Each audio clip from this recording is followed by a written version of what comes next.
O item 25, na página 42, Antônio de Lisboa, o ano 1231 da era cristã. Foi o padre que inspirou mais uma organização do paganismo católico, as famosas festas de Santo Antônio. As festas pagãs que eram celebradas por católicos e pagãos desde o V século da era cristã. Antônio de Lisboa ficou conhecido na história como Santo Antônio.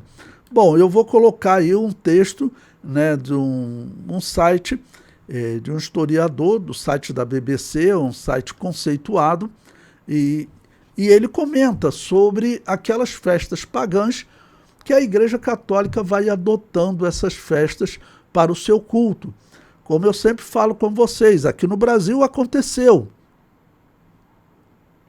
Você pode verificar. Por que foi escolhido o dia 12 de outubro para a festa de Nossa Senhora Aparecida? Se a estátua, ela sequer foi encontrada no dia 12 de outubro. Né? Por que foi escolhida essa data? Basta você ir na religião pagã africana. Então você vai encontrar que no dia 12 de outubro existem entidades que são reverenciadas lá na religião afro. Por isso é que eles colocaram o dia de Aparecida do Norte no dia 12 de outubro. E o que esse historiador vai relatar aqui é exatamente as festas pagãs. A Igreja Católica foi assimilando todas elas.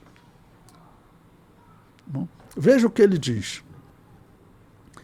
As origens são mesmo as antigas festas pagãs das antigas civilizações ligadas aos ciclos da natureza, às estações do ano. Sociedades antigas realizavam grandes festividades com durações longas até de um mês, sobretudo nos períodos de plantio e de colheita. Os mitológicos casais férteis, Afrodite e Adonis, Tamuz e Ísita, Ísis e Osíris, eram homenageados nesses rituais, pois representavam a reprodução humana, numa época de evocação da colheita, afirma. Eram rituais para que a colheita fosse farta e para abençoar o próximo período agrícola. Era período de congraçamento, de partilha e estabelecimento de alianças entre as comunidades. Eram rituais de fartura e abundância em todos os sentidos, no âmbito alimentar e na relação entre as famílias, casamentos, batizados e compadre. À medida que o catolicismo foi se transformando em religião do status quo, ou seja, religião dominante, sobretudo a partir da cristianização do Império Romano, no ano 380. No ano 380, uma pausa aqui para explicar a vocês, foi o ano em que foi publicado o Edito de Tessalônica, e esse edito, ele proibia que igrejas que não fossem católicas, como donatistas, novacianos, né, proibia que fossem chamados de igrejas. Tinham que ser chamados só de donatistas. Novaciano não podia ser chamado de, por exemplo, Igreja Anabatista dos novacianos, Igreja Anabatista dos donatistas. Eles proibiram o uso. Qual era a finalidade? Era tentar apagar essas igrejas da história. Mas não tem como. Jesus Cristo disse que as portas do inferno não prevaleceriam contra a igreja dele. Ele prossegue.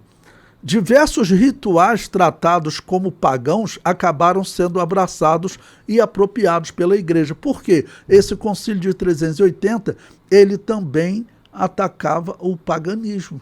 Eles queriam acabar com o paganismo em Roma. E a estratégia católica qual era? Nesse período 380, ela já acreditava em purgatório, já fazia invocação ao mundo dos mortos, ou seja, já praticava a religião de Baal. Então, eles adotaram todo o paganismo que eles podiam.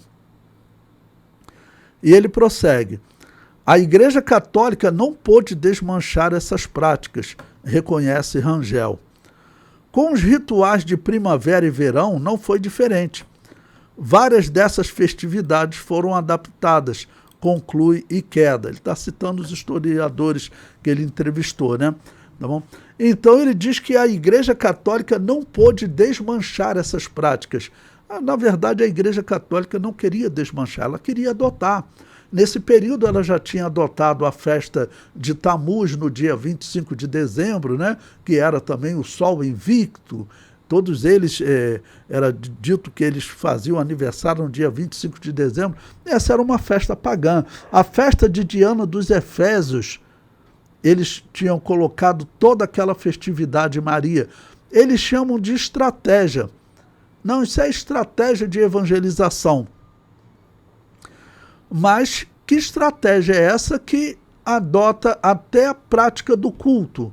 No caso, a invocação ao mundo dos mortos. Acreditar que nós podemos purificar uma alma que partiu desse mundo. Acreditar que aquela alma pode influenciar no nosso mundo. Isso é paganismo.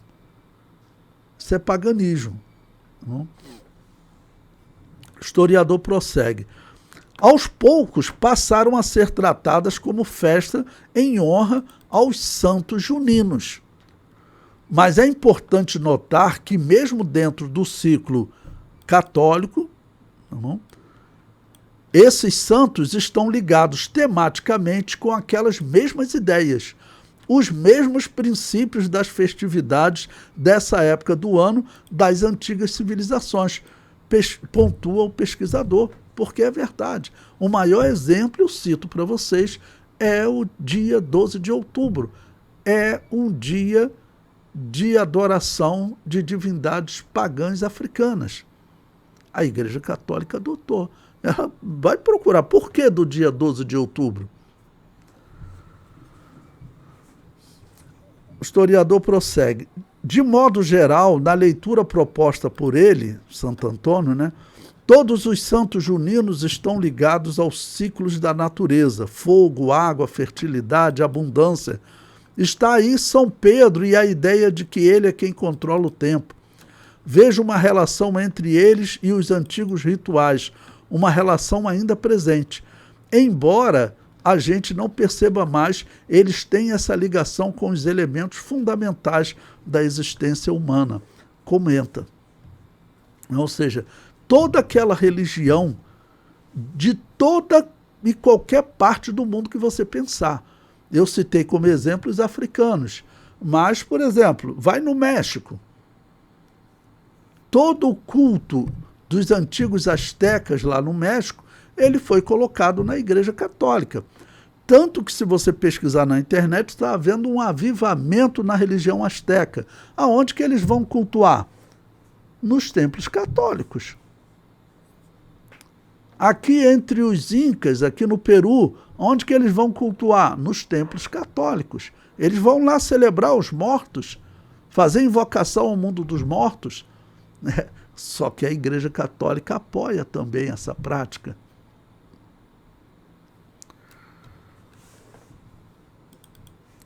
O comentário prossegue. Hoje muitos participam dessas festas por pura brincadeira, mas saibam que por trás dessa brincadeira existe uma religião que é o culto à natureza, ou seja, o culto a Baal, porque o culto a Baal é o culto à natureza. Você pode anotar o que eu vou falar para você, dia 13 de dezembro de 2023, teve um encontro das religiões, eles foram aonde? Lá no Monte Sinai. Nesses encontros de ecologia, eles fizeram um encontro lá no Monte Sinai.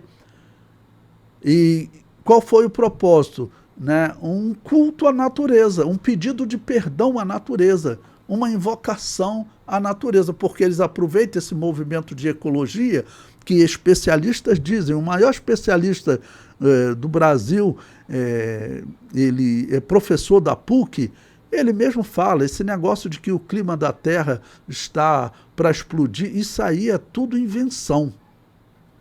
Isso é um cientista falando. Um professor respeitado, o mais respeitado do Brasil. Ele diz que não tem alteração climática nenhuma. O que tem por trás de todo esse movimento de alteração climática e que eles fazem sempre um culto à natureza. Pode pesquisar, dia 13 de novembro de 2023, eles estavam lá no Monte Sinai fazendo um culto à natureza. Agora, em 2025, vai ser aqui no Brasil. Vai ser lá em Belém do Pará, né?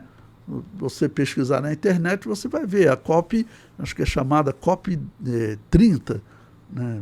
A COP 2025, vai acontecer no Brasil, lá no Pará.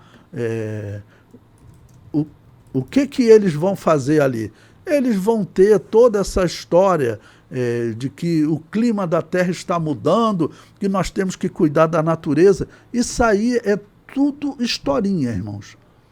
Tudo historinha. Tem especialistas sérios, né? O maior especialista do assunto no Brasil, ele diz, não existe mudança climática nenhuma no planeta Terra. Você pode ver nesses encontros, quem está por trás desses encontros? Você vai sempre encontrar as religiões pagãs que cultuavam a natureza.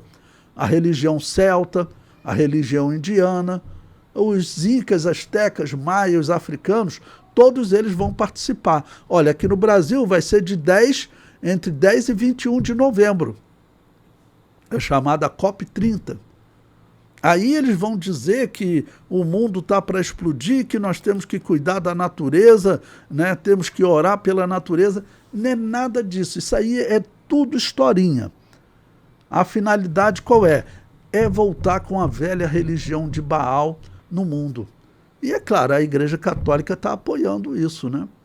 Você pode ver, quando tiver em novembro, você pode acompanhar o noticiário, você vai ver que existem sempre encontros religiosos ali. Então, o mundo tem que ser cuidado? Sim, é claro.